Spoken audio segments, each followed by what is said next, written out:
V zadnjem letu sta na področju energetike veliko prahu dvignili dve veliki spremembi. Omrežninski akt, ki drži ceno električne energije, konkretno omrežnine, in pa ukinitev net metering sheme za domače sončne elektrarne. Vsi tisti, ki bi radi ob tem znižali stroške energije, se seveda sprašujejo, kaj je sploh še smiselno, s čim naj se ogrevajo, naj si namestijo sončno elektrarno na svojo streho in pridobivajo svojo energijo.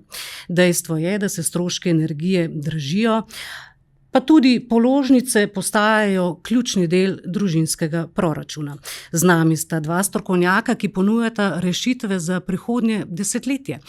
Pojasnila bosta, zakaj je namestitev po novi shemi sončne elektrarne še smiselna. Ali naj investiramo v toplotno črpalko, kako do subvencij.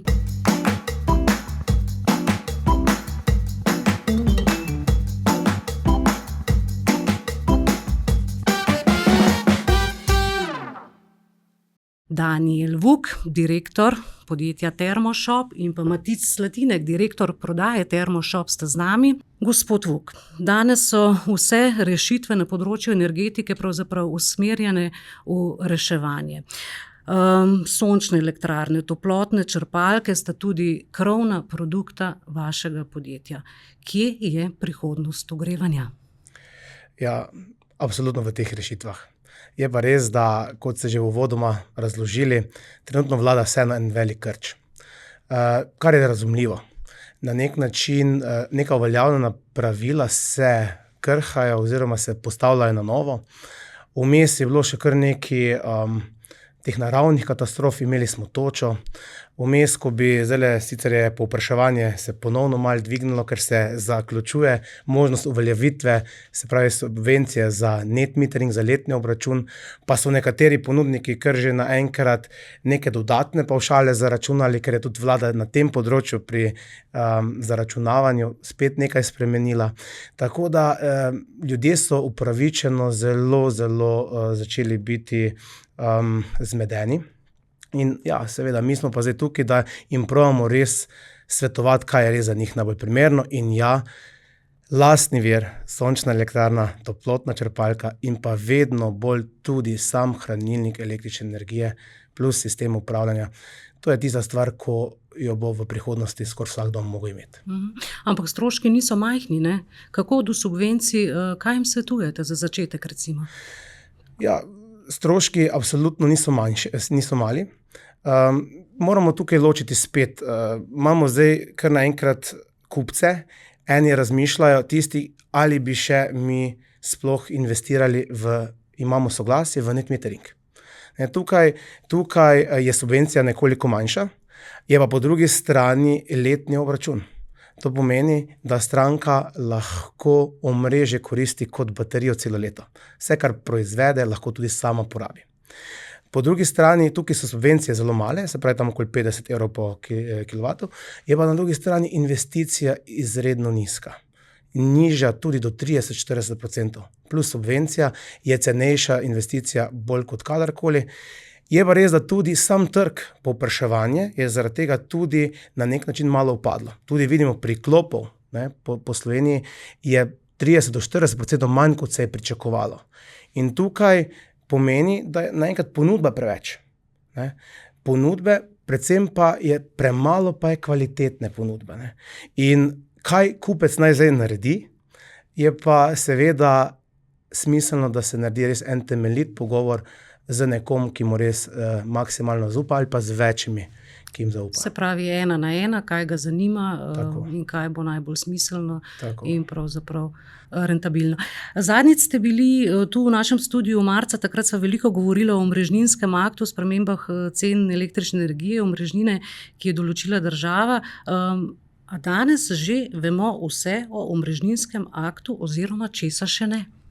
Takrat sva se pogovarjala, je bil prvi datum uveljavitve in sva že malo špekulirala, ali bo se datum obdržal, ni se obdržal. Novi datum je 1.10. Kaj danes vemo, je to, da je vsak izmed gospodinjstev že dobil na nek način svoje moči, položnice za električno energijo so dejansko dobili predstavljene. Zdaj, najverjetneje pa sedaj bo ta uveljavljen, ta omrežninski akt, je pa še vedno veliko neznank. Kaj se v tem času tudi zgodilo, ne, tudi to sva govorila, prvič se je zgodilo, da se ukvarjamo z negativnimi cenami energije v realnosti, ne. Po drugi strani pa smo imeli cene tudi do 850 € na megavatno uro v popoldanskih časih. In prvič se je tudi zgodilo v tem času, da imamo že ponudnike z dinamičnimi cenami za gospodinjstva, ne. Se pravi, tu pa zdaj nastane nova težava, ne. Se pravi, sam omrežninski akt so ljudje snovali par let, se pravi strokovnjaki. Jaz mislim, da je bila ta cifra okoli 5 let. Noben nikoli ni pomislil, da je sploh možno imeti negativne cene. In prišli smo do tega razkoraka, na trgu je prišlo do tega razkoraka, da takrat, ko je cena najnižja električna energija ali pa celo negativna, je omrežnina najvišja. In spet, kaj to pomeni za našega končnega uporabnika, ne? In jaz mislim, da se še niti nismo uveljavili tega omrežninskega akta, se že nekateri zelo pogovarjajo, kdaj se bo ukinil, kdaj se bo modificiral in tako naprej. Gospod Slatine, greva konkretno k sistemom ogrevanja. Pred nami so jesenski, zimski meseci. Naraščajoče cene energije, to je dejstvo, ne bomo se mogli izogniti. Je toplotna črpalka še vedno najbolj ekonomična izbira? Ja, to je pa zagotovo eno najbolj pogostih vprašanj v zadnjem času. Drži dejstvo, da se cena električne energije višja, ampak posledično se višja tudi cena ostalim energentom. Naprimer, cena električne energije med drugim je tudi odvisna od cene plina. Torej, gre za podražitev na vseh področjih, torej tudi pri drvih, kurilnem olju, peletih, kot tudi pri sami elektriki. Zdaj, najlažje je to dejansko razložiti na enem realnem primeru. Torej, če vzamemo referenčno hišo, ki za ogrevanje porabi 2000 litrov kurilnega olja, znaša njen strošek pri aktualni ceni kurilnega olja, ki je trenutno 1,15 € na liter, okoli 2300 €. Zdaj, takšno kurilno napravo bi lahko nadomestila toplotna črpalka z nazivno močjo 10 kW, kar pomeni, da bi na letni ravni porabila tam okrog 7100–150 kWh. Zdaj, če vzamemo povprečno ceno električne energije v tem letu, ki je znašala 0,19 € po kilovatni uri, to pride do stroška 1360 €. Torej, če primerjamo toplotno črpalko s kurilnim oljem, smo že na dobrih 1000 € prihranka. Načeloma imamo mi pripravljene modele za različne tipe ogrevalnih sistemov, ne? Ampak res najlažje je primerjati, kaj prinese toplotna črpalka na podlagi tega, kar stranka uporablja do zdaj, no. Ni pa mogoče tu samo cena tista, ki pretehta, ampak tudi način ogrevanja, ki je okolju prijazen, in to pa toplotna črpalka definitivno je. Ampak gospod Vuk, a je toplotna črpalka tisti porabnik, ki nam lahko recimo v hladnih zimskih mesecih prekorači dogovorjene obračunske moči? A lahko s tem tvegamo kakšno globo celo?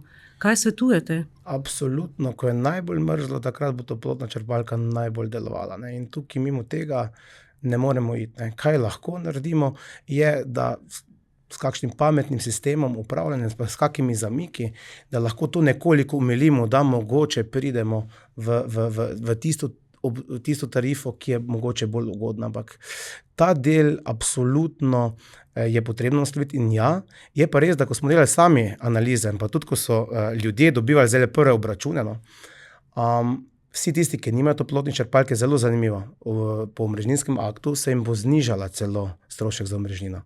Vsi tisti, ki imajo pa toplotno črpalko, ali pa večina tistih, ne, pa nimajo nekih bistveno večjih porabnikov, še ostalih, tam so stroški približno enaki, mogoče par procentov višji, par procentov nižji, zaradi tega, ker v ostalih mesecih, ne samo zimskih, narediš večji prihranek. Tako da tam, kjer so pa še električni avtomobili in pa ostali večji porabniki, tam je pa kar veliki zalogaj. Rekli ste, da obstajajo rešitve na trgu, sva lahko bolj konkretna, recimo, kaj konkretno? Ni namen tega prispevka, da se delamo kakršnokoli reklamo, ampak mi bomo en redkih, no, ki bomo takoj ponudili, ker imamo tudi lastno proizvodno, bomo ponudili za jesenjo pametno toplotno črpalko. Hkrati imamo pametni sistem za upravljanje TermoSmart Plus in tukaj je možno tudi do 20–25% prihranka že na tako ekonomično toplotno črpalko. Gospod Slatinek, še ene spremembe so se zgodile na področju sončnih elektrarn. Te so v zadnjih letih zelo priljubljene. So še vedno tudi ob ukinitvi letnega net meteringa pravzaprav smiselne oziroma ali prinašajo prihranke? Ja, tukaj pri tem vprašanju moramo biti pa res čisto odkriti, da sistem, kot je bil do zdaj, je bil za strani stranke res najbolj ugoden. Vročilne dobe pa so bile zelo atraktivne. Po drugi strani pa se je s temi postavitvami najbolj obremenjevalo omrežje. Zdaj, po novem mesečnem obračunu se kljub temu splača zadevo podstaviti, predvsem zaradi tega, ker že država zdaj spodbuja vgrajevanje hranilnikov. Govorimo potem, da samo za postavitve sončne elektrarne 250 € po kilovatu, z hranilnikom pa 675. Torej, s tem sama investicija v sončno elektrarno postane še bolj ugodna za stranko. Je pa treba tu vedeti, da vseeno z hranilnikom na eni strani razbremenjujemo omrežje, res pa je tudi to, da bojo moči samih sončnih elektrarn manjše, ker mi ne planiramo več same moči sončne elektrarne na letni porabi elektrike, ampak pogledamo dejanski profil stranke. Torej, zberejo se 15-minutni očitki, na podlagi katerega se lahko določi optimalna moč sončne elektrarne kot tudi hranilnika. Torej, zadeva ni več tako enostavna, mogoče je bila včasih, ko lahko tudi vsak postavil sončne elektrarne, moč se ocenila malo na palec, nazivne moči so presegale dejansko porabo, torej z uvedbo hranilnikov pa vsega se nam sicer vračilna doba za 2 do 3 leta po naših izračunih podaljša, ampak stranki na drugi strani vseeno prinaša velike prihranke. Veliko je govora tudi o baterijskih hranilnikih električne energije. Koliko pa nam to dejansko poveča tisto začetno investicijo? Zdaj, sam hranilnik električne energije tu služi predvsem zato, da mi z njim razbremenjujemo omrežje. Torej, ne povzročamo več takih konic, ko ni porabe. Torej, dobra stvar tega pa je tudi to, da smo v primeru izpada električnega omrežja lahko mi oskrbovani z električno energijo. Seveda v pravi kapaciteti samega hranilnika. Zdaj, sama investicija je še zaenkrat relativno draga. Torej, če primerjamo sončno elektrarno plus hranilnik, se nam približno zaenkrat prodraži. Ampak predvsem zaradi vzroka teh visokih subvencij, ko sem jih prej omenil, se potem ta dražja investicija na koncu odraža samo še tam v 20-30%, kar pa spet ni toliko veliko, da zadeva ne bi pila vode. Kaj pa povračilna doba recimo? Vračilna doba pa po naših izračunih so tam med 7 do 10 letno. Zdaj moramo vseeno tudi vedeti, da so cene pa samih sončnih elektrarn pa tudi padle. Torej, to gre malo z roko v roke. Nižja cena ti malo izboljša ekonomiko same postavitve. Tako da jaz vseeno mislim, da v tem definitivno je prihodnost tudi za stranke. Naše bralce spletnega portala Siol smo povabili, da lahko vprašajo, kar jih zanima z te aktualne tematike. Ljubili smo odgovore strokovnjakov, pa kar predlagam, da začnemo, pogledamo nekaj konkretnih vprašanj. Gospod Slatinek, morda najprej za vas. Andreja Cerkovnika zanima, dokdaj bo še uzakonjena kraja električne energije, proizvedene z njegovo sončno elektrarno, ki jo je plačal sam. Zelo zanimivo vprašanje, tudi kar pogosto slišano. Zdaj tu v prvi fazi jaz smatram, da gre za stranko, ki na letni ravni ustvarja viške. Torej, ona je z elektrarno proizvedla več električne energije, kot jih je porabila. Ne bi se glih strinjal, da gre tu za krajo, ker je stranka tekom leta vseeno imela številne ugodnosti letnega obračuna. Torej, ko je bila na voljo električna energija, je lahko sproti porabljala, ko je stvarjala viške, jih je že oddajala omrežje in jih je lahko nemoteno iz omrežja tudi vzela, takrat, ko energije ni bilo na voljo. Največ od tega pa je to, da je stranka imela skozi fiksen strošek električne energije. Torej, za primerjavo, pri 3x20 amperskih varovalkah plačuje skozi 15 € in nisi odvisno od nobenega. Zdaj, da prije pa do konca leta do viškov, je pa mogoče malo spet problem v samem dimenzioniranju. Torej, mi smo vseeno mnenja, da je najboljše postaviti elektrarno, ki ti da toliko proizvodnje, kot ti dejansko porabljaš. Takrat torej do viškov ne prihaja. Z gospodom se strinjam, da smo mi pri viških na koncu oškodovani, zaradi tega, ker dobavitelji za viške ne plačajo toliko, ko pa mi dejansko plačamo že viške. Torej, cene so 2-3 nižje kot pa naše nakupne cene. Ampak vseeno, šenkanemu konju se ne gleda oči, torej višek vseeno nekaj V prinese zobe. na koncu. V zobe, tako, pardon. Gospod Slatinek, še eno vprašanje za Ja. vas.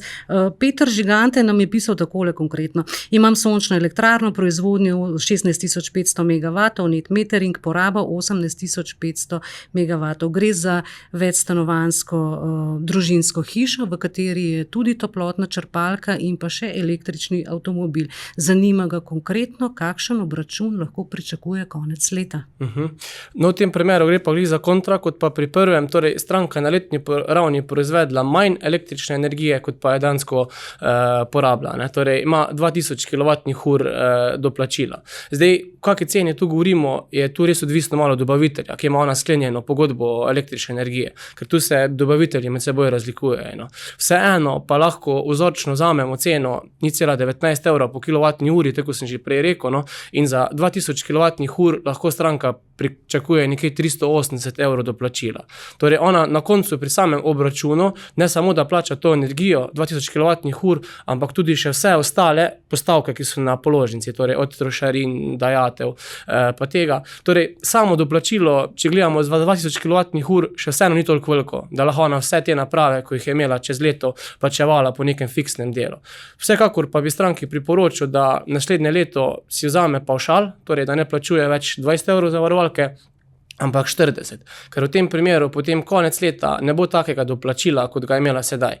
Še boljša varianta pa je, če ima možnost pa kapaciteto na strehi, da elektrarno enostavno dogradi, potem pa doplačila več ne more biti. Gospod Vuk, Igor Vozel bi rad vedel, kako se bo lahko očitavalo števce na 15 minut, ko pa imajo nekaterih transformatorje motnje frekvenčnega očitavanja in posredno v aplikaciji potem ne vidimo realnih stanj. Ja. Pri teh števcih je kup enih problemov. Jaz tukaj pogrešam eno tako skupno vizijo med kupcem, med ponudniki, med tudi distributerji, med Sodotom in tako naprej. Vseeno moramo vedeti, vsi števci v tem trenutku še niso v stanju, da lahko očitujemo na 15 minut oziroma po realni porabi, se pravi nameren odjem. Teh je, jaz mislim, da je trenutno še manjka vse 4-5%, večina jih je. Po drugi strani imamo probleme z protokoli, ki jih nimamo na nek način poenotenih. Tretji problem, ki jih tukaj vidim, je tudi ta, da zakaj, če je števec na nek način merilna naprava in podatki so last samega uporabnika, zakaj imamo problem do dostop do teh podatkov? Se pravi, imamo tam en taki P2 vtičnik, kjer bi se tudi z našim sistemom lahko mi povezali in bi v eni aplikaciji imel vse podatke iz dejanskega števca, iz vsake naprave in to dejansko spet ni možno, ker moraš poklicati elektro, da ti odpre omaro in tako naprej. Jaz pričakujem, da se bodo vse te, se pravi, to je zdaj začetek. Jaz mislim, da poskus je dober, prvič se je to zgodilo in jaz mislim, da bo regulator to mogel zagotoviti, ne? Da bodo podatki ustrezni, da bodo poenoteni, da bo enaka obravnava, da bodo dostopno zagotovljene. Tako da karkoli tukaj, bom rekel, biti preveč pameten, mogoče tudi nisem na pravem mestu, je to bolj vprašanje za Sodom. Lahko pričakujemo kaj več pritožb, vprašanj, glede na vprašanje bralca recimo? Zagotovo. Gospod Vuk, nadaljujva. Franc Štolgar pravi, da je vse skupaj ena velika krivica do večine prebivalcev Slovenije, da spremembo zakonodaje država otežuje in draži izgradnjo energetskih naprav, s tem nas dvakrat udari po žepu, pravi. Omrežnino plačujemo vsi uporabniki elektrike, omrežja pa vsem zainteresiranim ne omogoča priklopa za izgradnjo teh elektrarn. Franc še dodaja, da plačujemo tisto, kar v določeni meri ne moremo koristiti in smo prisiljeni plačevati vse podražitve, tako energije kot tudi podražitve morebitne izgradnje sončne elektrarne, ki pa jo v preteklosti zaradi neustreznega omrežja nismo mogli narediti. Zanima ga, kdaj in kdo bo odgovarjal za te krivice potencialnih novih morebitnih investitorjev. Zelo, zelo kompleksno vprašanje. Tudi ogromno teh vprašanj, sploh zaradi tega, ker moramo vedeti, da v tem trenutku ima manj kot 10%, se pravi, priključkov v Sloveniji imajo samooskrbe. Se pravi, manj kot 10%. Je pa tukaj še toliko bolj kompleksno zaradi tega, ker je v štartu bila zadeva, pa tudi sam net metering mogoče malo narobe izpeljan. Res je, da je imel vsak možnost vlogo dati čim prej. Vsak. Ne? In tudi moram, jaz kot energetik pogledam, mi smo včasih hiše pa priključke gradili na kilovat pa pol neke obračunske oziroma neke priključne moči, samo za neko uporabo. Ne? Zdaj, če je dal moj sosed, pa še en sosed gor sončno elektrarno, moramo se zavedati, da elektrika teče v realnosti. Zdaj jo rabiš in zdaj more priteči, ne pa na letnem obračunu, ko smo tudi s tem sistemom mogoče zdaj narobe razumemo. In če je bila, se pravi, omrežje grajeno za nekih par kilovatov na hišo, upoštevali so neki faktor istočasnosti, mogoče kolega ne bo imel takrat neke luči pa nekega štedilnega prižganega, ko se bo to malo porazdelilo. Pri vseh teh zelenih rešitvah je pa faktor 1:1. In zato je res, da omrežje ni bilo za to grajeno. Pustimo zdaj to vprašanje, ali smo v zadnjih 20 letih naredili dosti na omrežju, ali nismo. Ampak to je stvar že, kaj tukaj odgovoriti, kaj pametnega kot to, je to, da gledati na svoj realni, se pravi, na svoj realni problem, dobiti na svet, zagotovo se da kaj narediti. Jaz vedno pravim, gradite si svojo hišo pa svojo energetsko zgodbo na način, da se lahko kadarkoli odklopiš od omrežja. Ne? Zakaj? In če bomo tako razmišljali, bomo nekaj naredili in na porabi in, se pravi, sami bomo učinkovito ravnali, pa malo si bomo lahko dali gor proizvodnih virov, lahko si bomo nekaj shranili in zagotovo se da najti neka rešitev. Je pa žal ta priložnost zamujena. Zaradi tega, ker nismo bili dovolj hitri. Ne? Se vam zdi, da smo Slovenci dovolj zreli za te napredne sisteme ogrevanja? So nam danes bolj blizu kot pred leti? Jaz mislim, da nam bojo vedno bolj. Zakaj? Zaradi tega, ker stvari bo treba vzeti v svoje roke in ponavadi, ko stvari bolijo, takrat naredimo neko spremembo. In vsak bo mogel poskrbeti za sebe sam.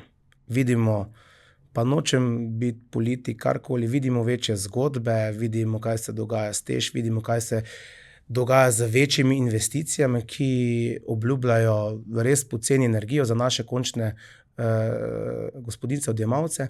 Na koncu pa vidimo, da mogoče celo boljše, da za svojo energetsko sliko poskrbimo sami. V katero pot bo šel posameznik, se bo odločil sam. Pravite pa, da v vašem podjetju se individualna rešitev vedno najde. Absolutno.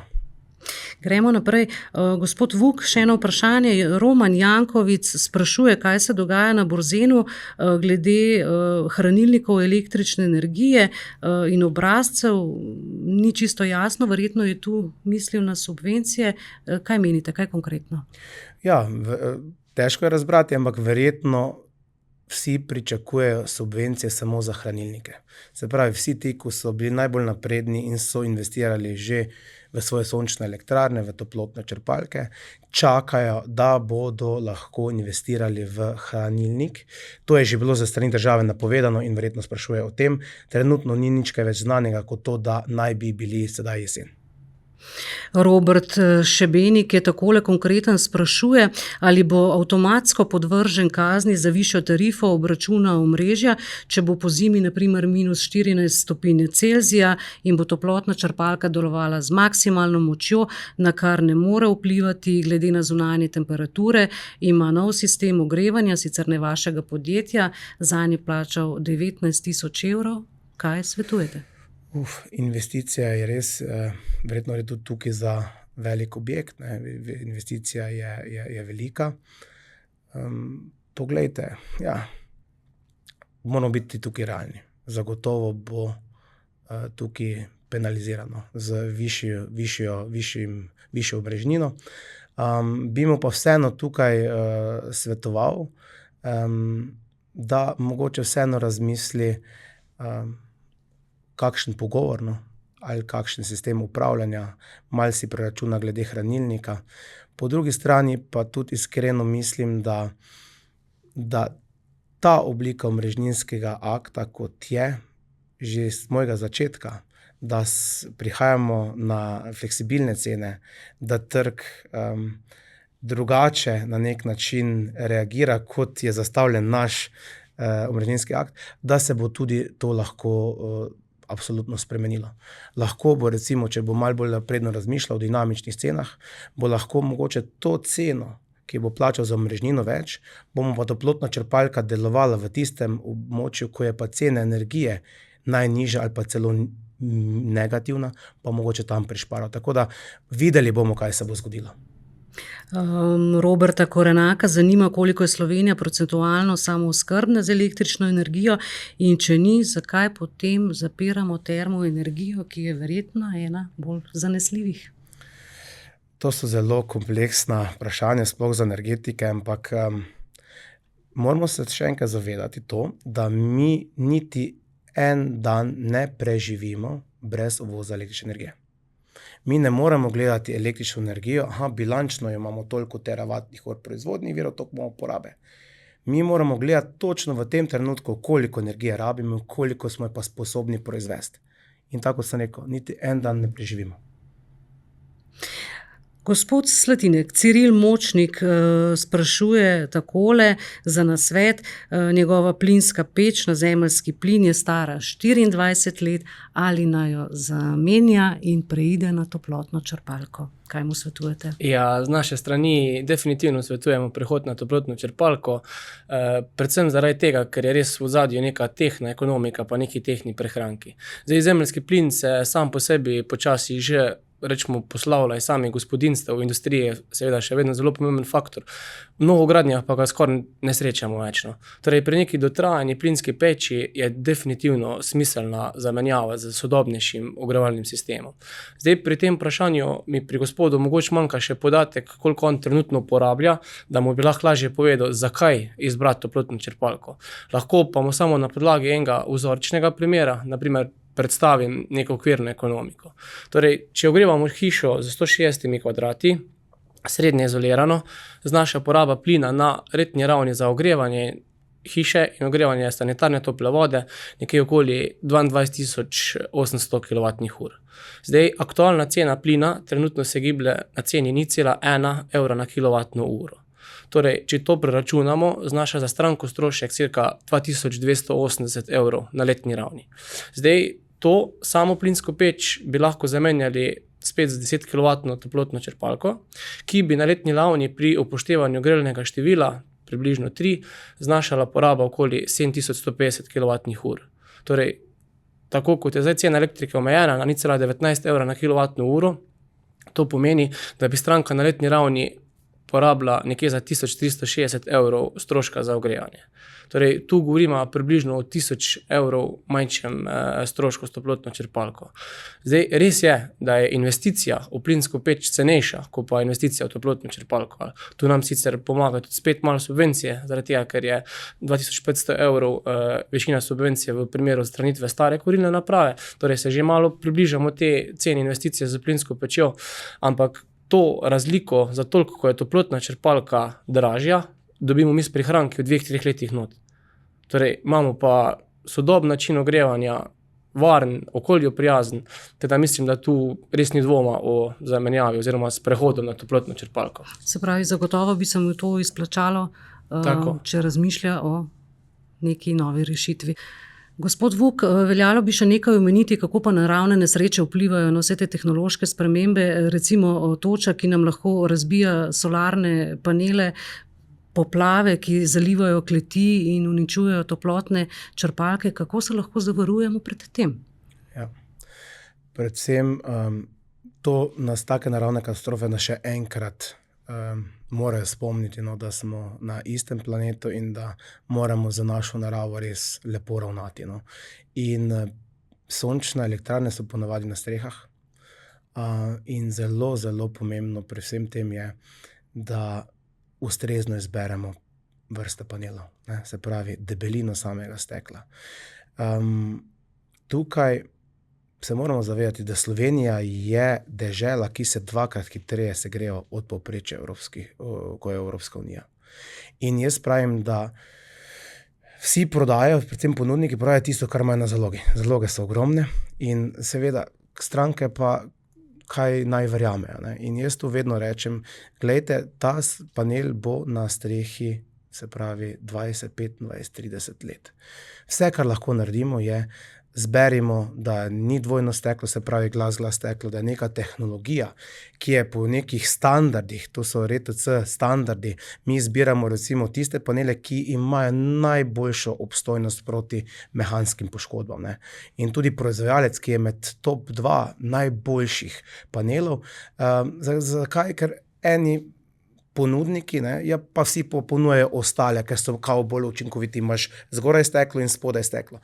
Ampak taki panel za Slovenijo, po mojih izkušnjah, pa ni primeren. Drugi pa zagovarjajo, ja, saj pač panel je boljši, ampak ko vam bo pa točo razbilo, ne, je pa toča razbila panel, bo pa to stvar zavarovalnice. Ampak stranka ima s tem problem. Mi sami smo, tudi sam sem iz Slovenske Bistrice, no, iz občine Slovenska Bistrica, mi smo imeli preko 150 objektov, ko smo jih mogli sanirati, ne, samo v tej občini. In iz te toče se je res marsikaj pokazalo. Prvič, kako cena v takih trenutkih, ko si kupil investicijo, je na zadnjem mestu, kako je pomembna prvo varnost, celovit takoj pristop, servis. Mi smo praktično v 14 dneh zamenjali vsem našim strankam sončne elektrarne, pa tudi še kakšnim drugim smo šli pomagati. Tako da tukaj je res pomembno, da imate na eni strani ponudnika, strokovnjaka, ki bo pravilno izbral same materiale in pa same produkte, ki bo šli na streho. Naj omenim tudi za naše podjetje, kar je redkost, je to, da mi imamo tudi certifikat kakovosti ISO. Pred slabim mesecem smo dobili spet ponovno, da smo ga obdržali še naprej. In tukaj so zelo jasni postopki, kako se preverja, kako se dela kontrola kakovosti in tako naprej. Svetujem vsem, da povprašajo svoje ponudnike, če to delajo. Če to imajo, na podlagi česa ponujajo tako opremo in tako naprej, ker na koncu koncev, če so elektrarno slabo narejene, če elektrarne niso ustrezne, meče slabo luč na vse nas. Gospod Slatinek, delate na področju prodaje. Veliko ljudi zanima, kako so danes med seboj primerljivi, recimo plin, biomasa, kurilno olje in pa toplotne črpalke. Kaj bi jim svetovali? Zdaj, svetoval bi predvsem to, da si izbere za ogrevanje energent, s katerim bo imeli najmanj dela. Torej, pri vseh, kot kurilno olje, biomasa, to je treba vsako leto nekaj naročiti. Torej, ali kurilca, ali sekance, vse ti tudi na nek način zavzame prostor. Ali je to oljna cisterna, ali je to zalogovnik, kjer se sekanci shranjujejo. Torej, pri toplotni črpalki pa gre dejansko za sistem, kjer ga prvič inštaliramo, torej namestimo notranjo enoto, zunanjo enoto, če gre za izvedbo zrak, voda, in sistem deluje. Se zažene, nastavi se parametri se seveda lahko potem tudi na potrebe, želje stranke spreminjajo, ampak načeloma gre za sistem, ki varno deluje na dolgi rok. Absolutno pa ni vse torej samo v tem, da bi se promoviralo oziroma prisegalo na toplotne črpalke, ampak dejansko v ozadju so stvari, za katerimi se lahko stoji. Torej, cene energentov, kot smo že na začetku rekla, naraščajo na eni in na drugi strani, ampak predvsem pri toplotnih črpalkah pa prihajamo do zelo visokih izkoristkov, torej z grelnim številom. In na koncu, zaradi tega tudi sama toplotna črpalka je ekonomična rešitev, če pa jo seveda nagradimo z neko sončno elektrarno, ali je to po starem sistemu ali pa po novem, pa dejansko nek vir za njeno delovanje zagotavljamo že sami, kar pa pri ostalih energentih definitivno ni mogoče. Kaj nas po vajinem mnenju čaka v prihodnosti, recimo v prihodnjih 2 letih, ko se bodo vse te spremembe malo bolj izkristalizirale, na katere pasti naj bomo pozorni? Ja, najprej za vse tiste, ki jih je izredno vseeno veliko, ki razmišljajo, da bojo šli v prenovo, neko energetsko prenovo. Ne. Tukaj jaz mislim, da se bo na trgu zgodil vseeno nek še dodatni krč, kot je bil vse še za obdobje pol leta, ker ljudje bodo rabili, da bodo na nek način tudi zaupali hranilnikom, da bodo vsa ta dileme še dodatno odpravljene. In tukaj se bo zgodilo, kot se je leta 2000, jaz sem tega nikoli pozabil, ko smo imeli feed-in tarifo 2007-2008 se je to začelo, vsi so delali takrat sončne elektrarne, vsi so ponujali te rešitve. potem je čez noč to ugasnalo in ne boste verjeli, ostali okoli 19 ali 21 ponudnikov. Ne. In ponavadi, jaz malo pogrešam vseeno pri kupcih, veliko odgovornost nosimo mi ponudniki. Nismo sami kot deležniki, so še zraven elektrodistribucija, so še zraven država, ki nudi neke subvencije, seveda strankam skušamo pomagati, ampak kaj hočem tukaj povedati je to, da izbira izvajalca je izredno pomembna. Pa tudi vam bom rekel čisto iskreno, vsi ti izvajalci, ki so prodali tudi sončne elektrarne, čez noč prodajajo danes toplotne črpalke, ker pač je po sončnih premalo, bom rekel, mogoče premalo popraševanja. Ne. Vsi, ki so delali zadnje 2-3 leta, vsi smo delali izredno visoke, nadpoprečne rezultate. Ampak kaj šteje? Jaz mislim, da pa ne zato, da bi dal to na svoj vlin, ampak imeti izkušnjo, kako se pripravljati, pa kako obvladovati tveganja, ko gre pa slabo, ko prije kriza. Takrat se pokaže in ko imaš to izkušnjo, ko to znaš, takrat je kupec absolutno lahko dosti bolj pomirjen. Ne samo, imamo tudi mi rezultate, imamo mi reference, Kaj pa, ko je prvič slabo, ne? Dosti se zna s tem spopaditi. Mi smo se skozi 32-letne izkušnje tu absolutno že naučili. Ne? Hkrati, mogoče vseeno, toča je pokazala ogromno nekih pomanjkljivosti. Se pravi, kaj je? Pokazala je, da zadeve niso bile mogoče ustrezno dimenzionirane, ne za pravo opremo. Izkazalo se je, da nekateri kupci sploh niso imeli zavarovano teh sončnih elektrarn. Potem je bila opcija, ali ima mogoče to ponudnike zavarovano. Imeli smo v Slovenski Bistrici 5-6 projektov naenkrat, tudi enega večjega, kjer je v času gradnje se nam zgodila toča, ko še kupec sploh sončne elektrarne ni prevzel. Spet so zadnji, bom rekel, zavarovanja, ki jih ponudnik mora imeti. Vemo pa, da tam sosed tega ni imel, pa bo mogoče mogel 2-krat plačati, da bo zadevo ali pa bo podjetje moglo ta strošek prevzeti. Ne. To se je opazilo. Opazilo se je, da so tudi same tehnološke rešitve absolutno narobe sprojektirane, da mogoče tudi kje niso varne. In prav je, da se v takih zadevah zamisli tudi kupec, in da se zaveda, da gre to za dolgoročni nakup. Ker danes izključno, tudi sama smo tega deležna, kupec ima 7 do 14 ponudb povprečju. Samo cena. Absolutno odsvetujem samo ceno, absolutno se pa strinjam, da za pravo ceno najboljša kakovost. Gospod Sladinek, kje so izzivi prihodnosti? Zakaj je eden ponudnik boljši od drugega? Izzivi so predvsem pri tem, da tako že dan tudi večkrat lepo izpostavil, da na trgu vlada ni krč neka taka mala panika. Ljudje so torej malo nesigurni, ogromno, moramo biti iskreni, je tudi neke agonije proti zelenemu prihodu. Ljudje se ne strinjajo, kvečjemu ga jemljajo kot slabšega. Socialni mediji, danes vsi vemo, kako je, lahko ena dobra stranka prinese 3 dobra priporočila, ena slaba pa 10 slabih priporočila. Ne. Torej, pri vseh teh ponudnikih cena definitivno ne sme biti pač ključni faktor za izbiro, kdo bo ob tebi stal. Mislim, mi delamo predvsem na tem, da nudimo tudi poprodajne aktivnosti. Ni nujno, da bo vsaka zadeva skozi delovala brezhibno, pa da bo tudi nič ne bo treba, ampak pomembno je, da je odzadju ekipa, ki se lahko odzove, ki lahko prije na servis, ki lahko v primeru ali poplav, ko so bile toplotne črpalke v kleteh, na primer nevarnosti, kjer smo imeli srečo, smo imeli na zaloge enote, smo jih menjavali, torej tudi strankam še na drugačen način priskočili na pomoč. Torej, gre se za to, da je odzadju res nekdo, ko bo stranko lahko še 20 let. Z njo ostal, jo vzdrževal, njene naprave. Tako da, to je po mojem neko tako sporočilo, kaj se bo dogajalo. Bo pa turbulentno, to pa zagotovo. Hvala lepa. Verjamem, da smo odgovorili na nekatera vaša vprašanja. Vama pa lepa hvala za obisk v našem studiu. Hvala lepa. Hvala lepa. Z vami sem bila Nataša Repovž.